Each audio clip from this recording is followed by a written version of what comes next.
Keluarga korban pembunuhan di Kecamatan Slagilingga, Kabupaten Lampung Tengah menangis menuntut keadilan kepada Presiden Prabowo.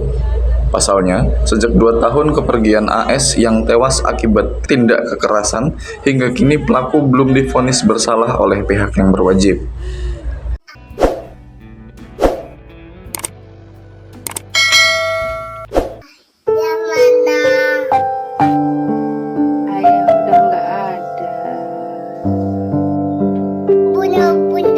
Inilah video viral 3 anak yang menanyakan keberadaan ayahnya meski sang ayah telah meninggal sejak 2 tahun lalu karena menjadi korban pembunuhan.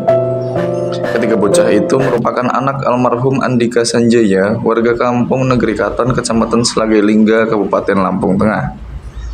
Diketahui, 2 tahun telah berlalu sejak peristiwa tragis menimpa Andika Sanjaya, korban pembunuhan yang hingga kini masih menyisakan duka mendalam bagi keluarga.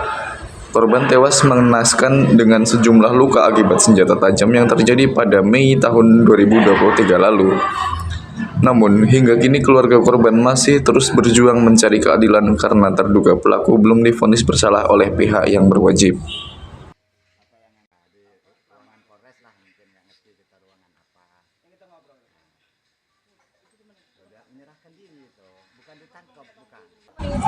Tangis Sunawati, ibunda AS, pecah saat menyampaikan keluh kesah dan meminta keadilan atas kepergian anaknya. Sunawati mengatakan, hingga kini keluarga tidak mengetahui perkembangan kasus putranya karena pihak berwajib tidak pernah mengkonfirmasikan hal tersebut.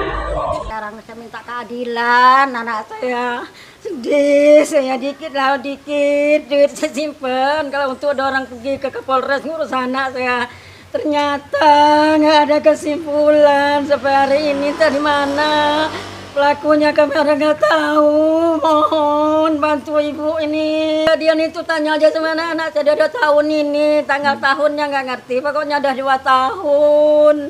Nanti malam mau 2 tahun anak saya. Sementara, Rismawati selaku istri korban merasa kecewa dengan hukum di mana sampai saat ini ia dan keluarga belum mendapatkan keadilan. Saya sangat kecewa Pak sama hukum.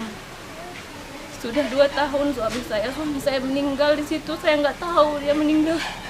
Saya ngelihat dia udah kering, darah pun udah ada nggak di badannya Pak. Anak saya ini setiap hari tanya, Bunda, mana ayah, Bunda kepada apa, yang mau saya jawab Pak.